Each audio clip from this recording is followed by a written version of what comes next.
সুন্নাতের উপর যদি আমল চালু করতে পারো। হাদিসটা বর্ণনা করেছেন হযরত আবু হুরায়রা। আন আবি হুরায়রা রাদিয়াল্লাহু আনহু قال قال رسول الله صلى الله عليه وسلم من تمسك بسنتي عند فساد امتي فله اجر 100 شهيد। একবার জোরে বলেন সুবহানাল্লাহ।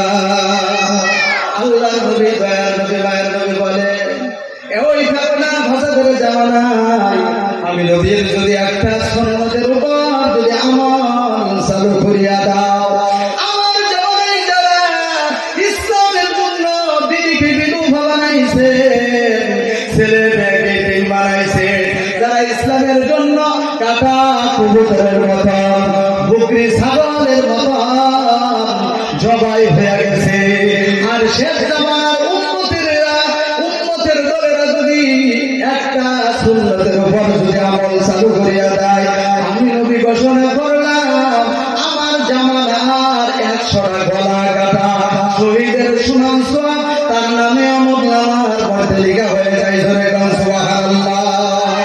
ও প্রিয় মুসলমান, যাই হোক সংক্ষিপ্ত করিয়া দে ভাই, একটা আমল 4টা আমলের কথা বলিয়া যায়। বুজুর্গানে বলেছেন এই 4টা সুন্নাত, বিশেষ সুন্নতের উপর আমল যদি কেউ করতে পারে, বাকি শত শত সুন্নতের উপর আমল করা তার জন্য আসান সহজ হয়ে যায়। 1 নম্বর বিশেষ সুন্নতের নামটা আপনাদেরকে বলি। আল্লাহর নবী বলেন কুল্লু আমরিন যী বাদিল্লাহি ওয়াফিহি ওয়াফিহি বিসমিল্লাহ ফাহুয়া আফদাল। দয়ার নবী মায়ের নবী আমার বললেন যে কোনো কাজ শুরু করবা, ওই কাজের শুরুতে গুরুত্বপূর্ণ কাজ যখন শুরু করবা, ওই শুরুতে বিসমিল্লাহ পাঠ করা হলো সুন্নাত। ওই বিসমিল্লাহ পাঠ করলে ওই কাজের মধ্যে বরকত হয়, রহমত হয়। এই কাজের মধ্যে বিসমিল্লাহ পাঠ করা হয় না, ওই কাজটা বরকতহীন হয়ে যায়। তাহলে প্রিয় মুসলমান, আপনাদেরকে সর্বপ্রথম একটা সবক দিয়ে গেলাম যে আমরা যে কোনো কাজ শুরু করব, ওই কাজের শুরুতে আমরা বিসমিল্লাহ পাঠ করব। কে কে পাঠ করবে একটু হাত তুলে আল্লাহকে দেখায় লিল্লাহি তাকবীর। একটা সুন্নাত। 2 নম্বর হলো আল্লাহর নবী সাল্লাল্লাহু আলাইহি সাল্লাম একবারে সংক্ষিপ্ত হুজুরে যেদিন কি দিয়েছে, মুখ্য অতিথি হিসাবে আসার পরে আর বয়ান থাকে না, তবু যেহেতু বহুত আশা করিয়া নিয়ে বসছি, সভাপতি হুজুর যদি 2-4 মিনিট দয়া করে দেয়, কিছু আমল সংক্ষিপ্ত আকারে বলবো। যাই হোক ইনশাআল্লাহ আল্লাহর নবী দয়ার নবী মায়ার নবী মুহাম্মদুর রাসূলুল্লাহ সাল্লাল্লাহু আলাইহি সাল্লাম যখন জীবনের যে কোনো কাজ শুরু করতেন, ওই কাজটা ডাইন দিক দিয়ে শুরু করতেন। বুখারী শরীফের বর্ণনায় মা আয়েশা সিদ্দিকা রাদিয়াল্লাহু তাআলা আনহা হাদিসটা বর্ণনা করেছেন, জিনুহু তায়াম্মানু ফি তানাউলিহি ওয়া তারুজুলিহি ওয়া কুহুরিহি ওয়া শানিহি কুল্লিহি। দয়ার নবী মায়ার নবী আমার যখন কাজ শুরু করতেন, ওই কাজটা যে কোনো কাজ, যখন স্যান্ডেল পরিধান করতেন, স্যান্ডেলটা আগে ডাইন পা আগে দিতেন, যখন গোসল করতেন ডাইন কাঁধে আগে পানি দিতেন, যে কোনো কাজ করতেন উনি ডাইন সাইড দিয়া ডাইন দিক দিয়া শুরু করতেন। এই জন্য আমার আপনার জীবনের প্রত্যেকটি কাজ যখন শুরু করব, আমরা ডাইন দিক দিয়া শুরু করব। যখন রাস্তা দিয়া চলবো, চলার পথে আগে ডাইন দিক দিয়া, যখন চুল আচরণ করব আগে ডাইন দিক দিয়ে আচরণ করব, যখন আমি আপনি কাপড় পরিধান করব ডাইন হাত আগে দিয়ে ফেলব, এবং স্যান্ডেল পরিধান করব আগে ডাইন পা আগে দিব।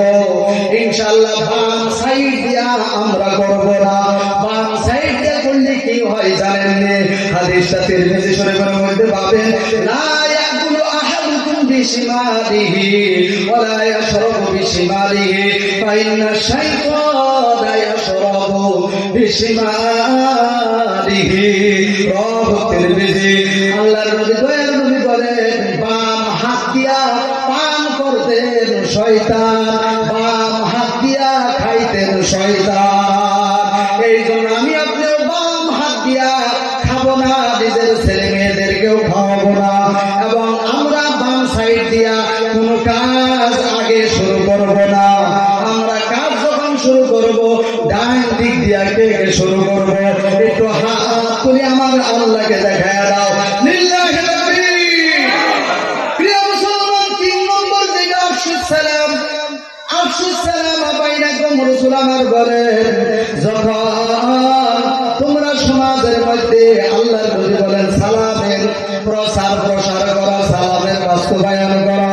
ও প্রিয় মুসলমান, বর্তমান সমাজে দেখেন বাবা সন্তানকে সালাম দেয় না, সন্তান বাবাকে সালাম দেয় না, স্ত্রী স্বামীকে সালাম দেয় না, স্বামী স্ত্রীকে সালাম দেয় না, শিক্ষক ছাত্রকে সালাম দেয় না, ছাত্র শিক্ষককে সালাম দেয় না।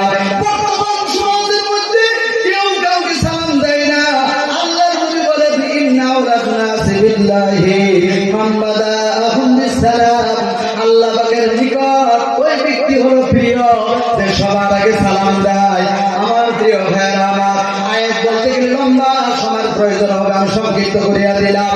সালামের আমল ঘরের থেকে সমাজের থেকে বিদায় নেওয়ার কারণে আমার আপনার ঘরে এবং সমাজের মধ্যে শয়তান ঢুকে গেছে, বরকত রহমত দূর হয়ে গেছে। আবার বরকত রহমত শান্তি যদি আনতে চান রাসূলের সুন্নতের উপর আমল করতে হবে। আমরা কে কে সালামের আমলটা করব? সালাম মানে হলো দোয়া করা, শান্তির দোয়া দেওয়া আর শান্তির দোয়া নেওয়া।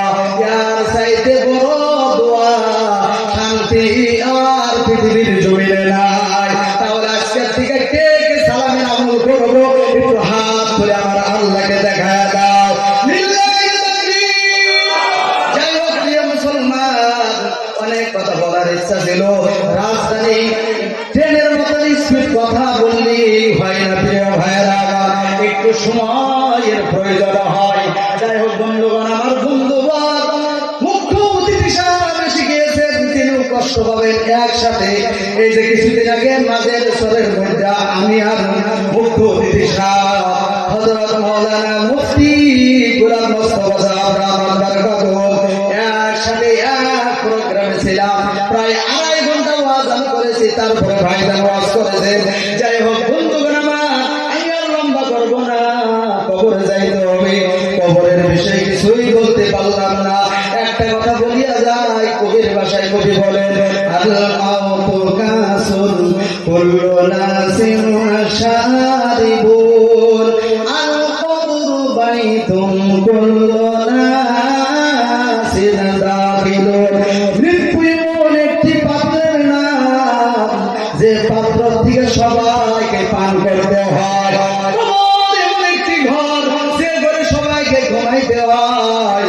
এই জন্য প্রিয় মুসলমান আমার, আল্লাহর নবী সাল্লাল্লাহু আলাইহি ওয়াসাল্লাম বিশেষ 5টা আমলের কথা বলেছেন, তার মধ্যে 1 নম্বর হলো নামাজ। নামাজ যার কায়েম আছে কবরের মধ্যে শান্তি পাবে। আল্লাহর নবী বলেন কবর কার জন্য আগুনের গোত্র হয়ে যাবে রে ভাই, কবর কার জন্য শান্তির ঘর হয়ে যাবে রে ভাই।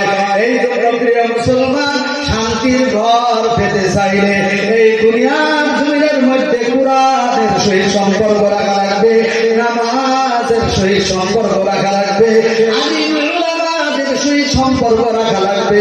কে কে রাখবো? একটু হাত তুলে আমার আল্লাহকে দেখায় দাও। দূরে তাকবীর দেন, লিল্লাহি তাকবীর। ও মা বোনেরা, অনেক মা বোন এখানে হয়েছে, মা বোনদেরকে বলি, ও মা বোনেরা আমার, অঞ্চলের মা বোন যদি ভালো হয়ে যায়, অঞ্চলের যুবক পুরুষ আপনি ভালো হয়ে যাবে। কারণ মায়ের পেটের থেকে সন্তান জন্ম হয়। কবির ভাষা আমি রাখি ভুল বলি, বাপ ভালো তার ব্যথা ভালো, মাও ভালো তার জি, গাই ভালো তার বাসুর ভালো, দুধ ভালো তার ঘি। বহু টাকার পশু হইলে অল্প জালে সিজে, ভালো জাতের মানুষ হইলে অল্প কথায় বুঝে। এক জাতের পশু আছে রে ভাই, খেতে রাইলে ভাই, 7 দিন ধইরা জাল দিলে সিদ্ধ নাহি হয়। এক জাতের মানুষ আছে রে ভাই, জালিমের ঘরে হয়,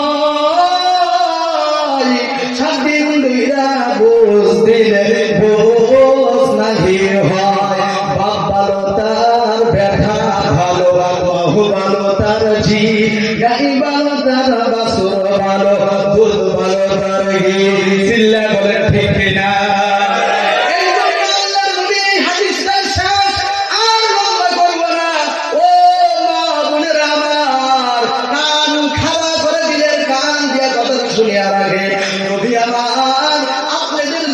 জান্নাতে যাওয়ার সহজ 4টি আমলের কথা বলে গিয়েছেন রে বাবা। আল্লাহর নবী বলেন আল্লাহ কইলে সাল্লাত খামসাহা ওয়া সামাত শাহরাহা ওয়া আতাত বা'লাহা ওয়া আহসানাত ফুরুজাহা হাল তাদখুল মিন আইয়ি আবওয়াবিল জান্নাতি আল্লাহর নবী বলেন ও মা বোনেরা, 1 নম্বর গুণ এবং আমল যদি আপনারা অর্জন করতে পারেন, সময় মতো নামাজ পড়া, নামাজের পাবন্দি যদি করতে পারেন, যতটুকু ভালোবাসা এই সিরিয়াল টিভিকে বাসেন, গান বাজনাকে বাসেন, দেয়া পর্দাকে বাসেন, ও মা বোনেরা আমার কিঞ্চিত পরিমাণ ভালোবাসা কুরআন কারীমকে বাসেন, নামাজকে বাসেন, নামাজকে ভালোবাসেন, নামাজের কায়েম করেন।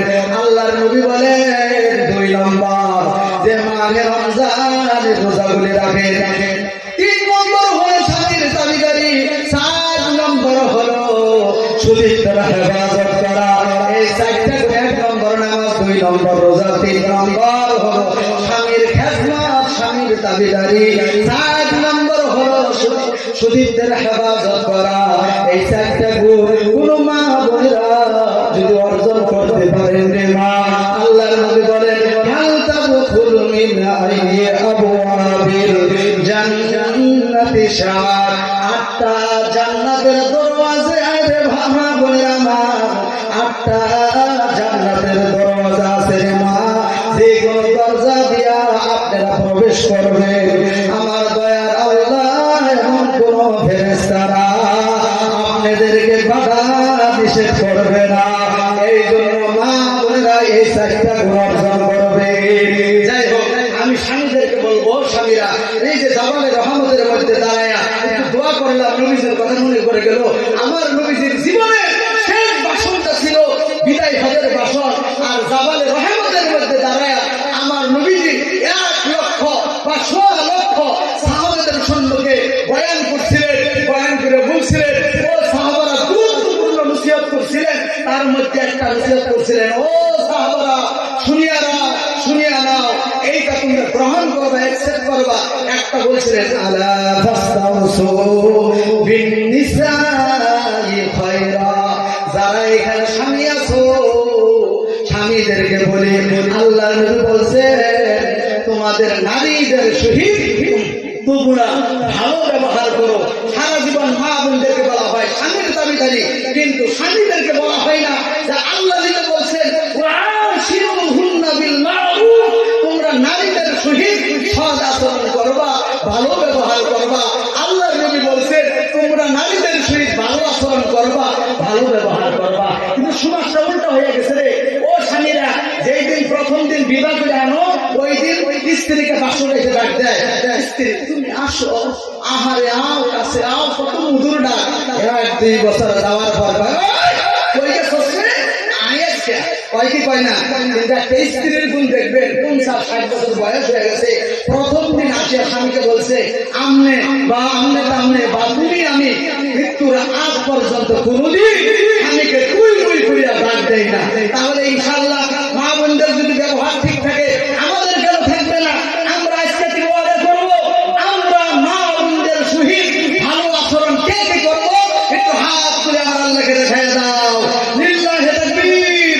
তার সহিত মা বাবার সহিত ভালো ব্যবহার করতে হবে। কে কে করবে একটু হাত তুলে আমার আল্লাহকে দেখায়, হাত তুলে মা বাবার সহিত ভালো ব্যবহার। লিল্লাহি তাকবীর। আল্লাহ কবুল করুন, আমিন। যাই হোক, ইনশাআল্লাহ স্পিড ভাবে যেখানে কথা বলেছি ইনশাআল্লাহ আমলের কথাই বলার জন্য চেষ্টা করছি। ইনশাআল্লাহ বলছি আপনারা আমল করবেন, আমার জন্য দোয়া করবেন। যদি কোনোদিন সময় হয় ইনশাআল্লাহ আপনাদেরকে আরো আমলের কথা শোনাবো। ইনশাআল্লাহ আমার কথা আঘাত পেয়ে থাকলে আমাকে সন্তান হিসেবে মাফ করবেন। আপনাদের কাছ থেকে দোয়া দিয়ে আমার বক্তব্য শেষ করছি।